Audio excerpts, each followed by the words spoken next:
संपूर्ण प्रदेश के अतिथि शिक्षक साथियों, सादर नमस्कार। विश्वास है आप सभी सकुशल होंगे।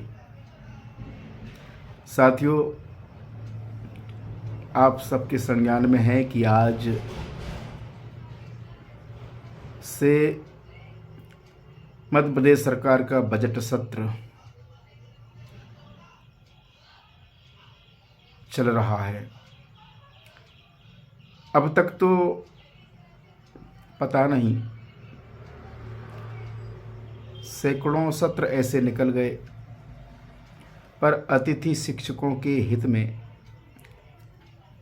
किसी भी सत्र में उचित फैसला नहीं हुआ, न ही उचित बहस हुई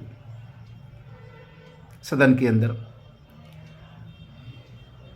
इस सत्र में इसलिए भी बहुत बड़ी उम्मीद की जा सकती है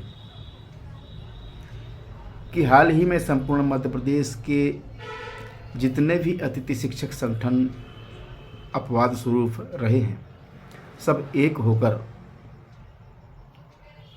और भारतीय जनता पार्टी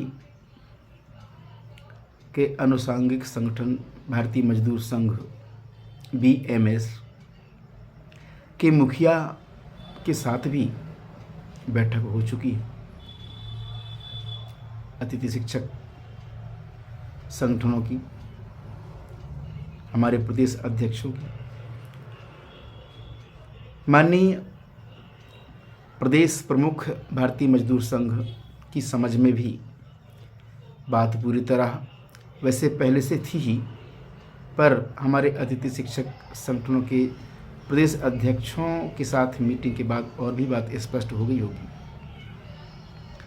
इसलिए इसी सत्र में विश्वास करते हैं कि हमारी बात विधानसभा पटल पर रखी जाएगी, और बात रखी ही नहीं जाएगी बल्कि उस पर उचित निर्णय भी होगा। उचित निर्णय का मतलब मेरा यह है कि मध्य प्रदेश के समस्त अतिथि शिक्षक जिन्होंने अपना अमूल्य समय सरकार की शिक्षा व्यवस्था को सुदृढ़ बनाए रखने में गंवाया है, और तो और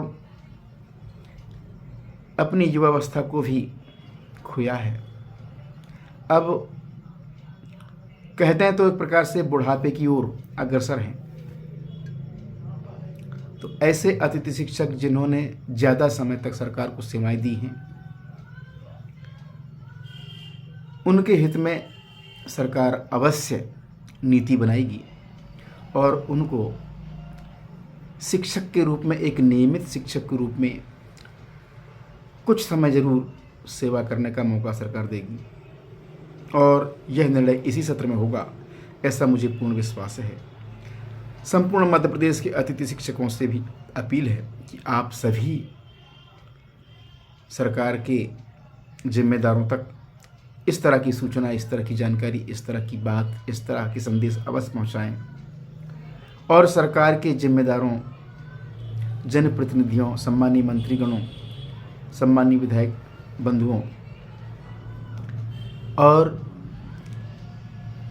माननीय शिक्षा मंत्री जी, माननीय मुख्यमंत्री जी, सभी से हमारा आग्रह है, अपील है, बार बार मांग है कि इसी सत्र के दौरान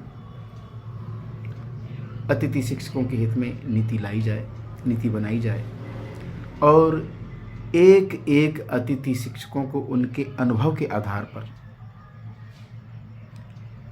मध्य प्रदेश सरकार की सरकारी शालाओं में नियमित शिक्षक के रूप में काम करने का कुछ अवसर जरूर दिया जाए, ऐसा मेरा आग्रह है। भरोसा है कि इस आग्रह को सरकार समझेगी, सुनेगी, और हम अतिथि शिक्षक वर्ग के जितने भी लोग हैं प्रदेश में, उन सबको राहत मिलेगी।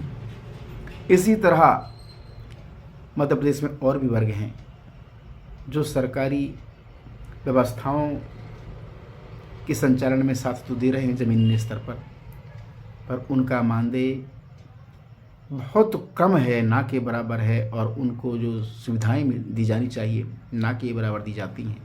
उनका काम अस्थायी है। कहने का तात्पर्य है कि कुछ वर्ग ऐसे हैं जो 1000, 2000, 3000, 4000, 5000, 6000 महीने पाकर भी सरकार की सेवाएं कर रहे हैं, वो भी ज़मीनी स्तर पर कर रहे हैं। और मैं तो मानूंगा उन्हीं के बलबूते सरकार के ऐसे विभाग चल पा रहे हैं। ऐसे वर्ग पर भी हमारी सरकार अवश्य विचार करे, ऐसा मेरा आग्रह है, ऐसी मेरी अपील है। विश्वास है सरकार इस अपील को स्वीकार करेगी। जय हिंद, जय भारत।